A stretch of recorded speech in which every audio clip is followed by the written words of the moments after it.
आपण प्रॉपर लक्ष देत नाही, शेतीमालाला बाजारभाव नाही, पाऊस पाणी निसर्ग सरकार सगळीकडून आपण हुकलेलो आहे आणि ही परिस्थिती उद्भवल्यामुळं मराठा समाजाच्या तरुणांना बेरोजगारीची जी लाट वाढते आणि ज्या माणसाची लायकी नाही तो तिथं खुर्चीवर बसतो आणि एक फक्त मराठा असल्यामुळं तो माणूस बसू शकत नाही, हे खऱ्या अर्थानं दुर्दैव म्हणायला पाहिजे.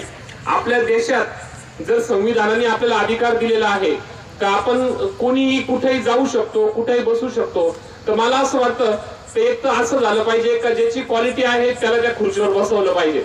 तर तुमच्याकडे 50% आहे तर तुम्ही मागे राहा, जो 70% आहे तो पुढे गेला पाहिजे. पण आज जी परिस्थिती थोडी उलटी झाली, याच्यामध्ये मराठा समाज मोठ्या प्रमाणात मागे पडला आणि हे मागे पडायला याला त्याला नाव ठेवण्यापेक्षा आपल्या समाजाचे नेते कारणीभूत होते. मी स्पष्ट बोलतो, आजपर्यंत सर्वाधिक आमदार कोणाचे? आपले. मुख्यमंत्री कोणाचे होते? आपलेच होते. आपण याच्या त्याच्या समाजाला नावं ठेवण्यापेक्षा आपण आपलंच आत्मपरीक्षण केलं पाहिजे. आता हे जे जरांगे पाटलांच्या निमित्ताने जे आंदोलन सुरू झालंय हे खूप चांगलं आहे, प्रभावशाली, निश्चितच याच्यात काहीच संशय नाही. पण एकच गोष्ट फक्त सांगायची आजच्या निमित्ताने, जी मी मगाशी बोलताना राहून गेली, ती गोष्ट अशी आहे की आपण कोणतीही आंदोलन झालं किंवा काही झालं तिथं दोन प्रकारचे लोक येतात. एक असतो साधू आणि एक असतो संधी साधू.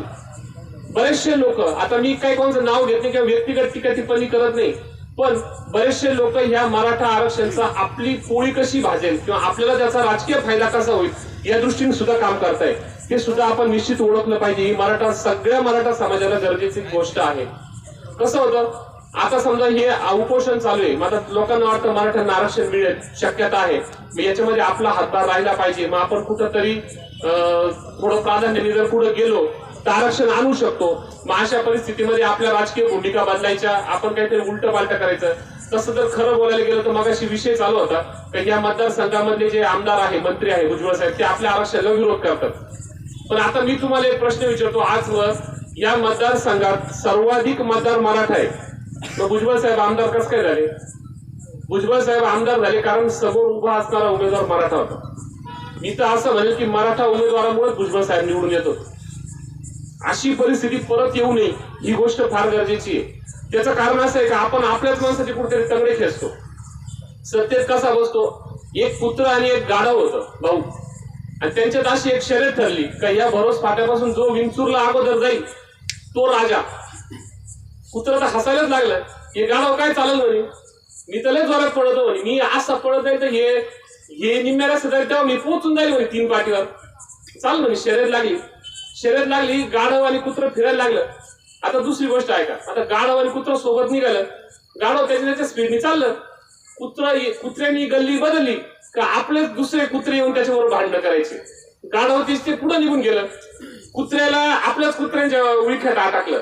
ही गल्ली सोडली का पुढच्या गल्लीत ते कुत्रे जमा व्हायचे, त्याच्या पुढे गेले का पुढच्या गल्लीत ते कुत्रे जमा व्हायचे. ते निस्तारता ते गाढव 3 पाठीवर जाऊन पोहोचलं, ते राजा झालं. आता याच्यातून तुम्हाला काय समजायचं, समजा आपणच आपल्या समाजाचे तंगडे ओढून राहिलो, दुसरं कोणाची गरजच नाही आपल्या तंगडे ओढायची. आणि आपला समाज इतका भक्कम आहे, तुम्हाला सांगतो, जगात भीती नाही. जगात, या जगाच्या पाठीवर एवढा शूर समाज दुसरा नाही. मी सांगतो तुम्हाला, तुम्ही जगाचा इतिहासाचा अभ्यास करा, प्रचंड शूर आहे, प्रचंड पोटेन्शियल आहे समाजाकडे. हुशार नाही असं नाही, एज्युकेशन आहे आपल्याकडे त्याग आहे, आपल्याकडे सगळ्या गोष्टी ठासून भरलेल्या आहे समाजामध्ये. एक तुम्ही मला गुणाची कमतरता दाखवा, मराठा समाजाची एक कमतरता दाखवा, मी तुम्हाला पाहिजे ते देऊ शकतो. एक कमतरता नाही आपल्या समाजामध्ये. त्याग आहे, धनसंपत्ती आहे, बुद्धिमत्ता आहे, ऐश्वर्य आहे, दातृत्व पण आहे, कर्तृत्व पण आहे आपल्याकडं. छत्रपती शिवाजी महाराजांसारखे राजे जिथं जन्म घेतात, ज्या कुळामध्ये, तिथं बाकीचा विषयच राहिले ना. जागतिक स्तरावरचं राजा, असे राजे जगात नाही कुठं झाले. आपल्याकडे सगळे, पण कुठंतरी आपल्याला दाबला गेल्याचा प्रयत्न होतोय. आज मराठ्यांना आरक्षण मिळायची नुसती मागणी झाली तर अनेकांच्या पोटात गोळे उठले. त्यांना वाटतं आपलं काही जातं काय आता यांना आरक्षण दिल्यावर. पण असं काही नाहीये. हे बघा, जिथं समाजाचं भलं होतं ना तिथं काही गोष्टी आपण त्यागल्या पाहिजे. मराठा समाजाला निश्चित मी तुम्हाला सांगतो, आरक्षण जर दिलं ना तर येत्या काळामध्ये संपूर्ण राज्याचं कल्याण होईल, निश्चित होईल. सवलती दिल्या पाहिजे. मराठा समाजाला आरक्षणाची गरज आहे. एवढ्या वर्षापासून सत्ताधारी होता, आजपर्यंत आपण एवढे समाज सांभाळले, मोठ्या भावाच्या भूमिकेत हा समाज होता, आणि या समाजाला आरक्षण मिळालं पाहिजे त्यासाठीचा आपला हा सगळ्यांचा प्रयत्न आहे. फक्त परत जाता एकच वाक्य रिपीट करतो, सगळ्या आरक्षणामध्ये, सगळ्या यंत्रणेमध्ये साधू आणि संधी साधू याच्यामधला फरक फक्त ओळखा. तुमच्या समोर येणारा साधू आहे, रावणाने सुद्धा सीतामाईला नेलं त्यावेळेस साधूच्या वेशात आला होता, आणि मारीसने सुद्धा हरणाचं रूप घेतलं होतं, तोही राक्षसच होता. आता आपण फक्त राक्षस ओळखायचे, चांगल्या माणसाच्या मागे उभं राहा.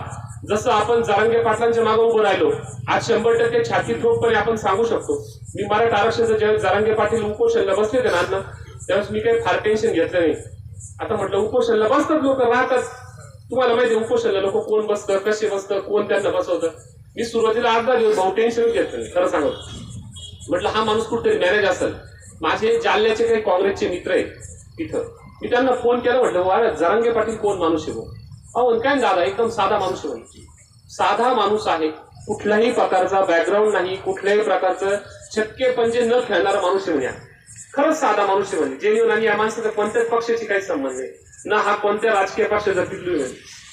अरे म्हटलं मग माणूस चांगला आहे. अशा माणसांच्या मागे आपण उभं राहिलं पाहिजे, ही गरज आहे. आणि मला असं वाटतं आज आपण जरांगे पाटलांपर्यंत जरी पोहोचू शकत नसलो, यांच्या रूपात आपले जरांगे पाटील इथं बसलेले आपल्या दृष्टीने, आणि निश्चितच त्यांचं कौतुक झालं पाहिजे आणि त्यांच्या मागे सर्वांनी उभं राहिलं पाहिजे, त्यांना समर्थन दिलं पाहिजे, त्यांना सपोर्ट दिला पाहिजे. आणि निश्चितच आपण त्याचा जास्तीत जास्त प्रचार करू.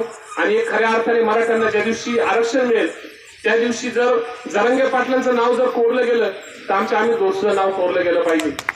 एवढंच बोलतो आणि थांबतो. जय शिवराय.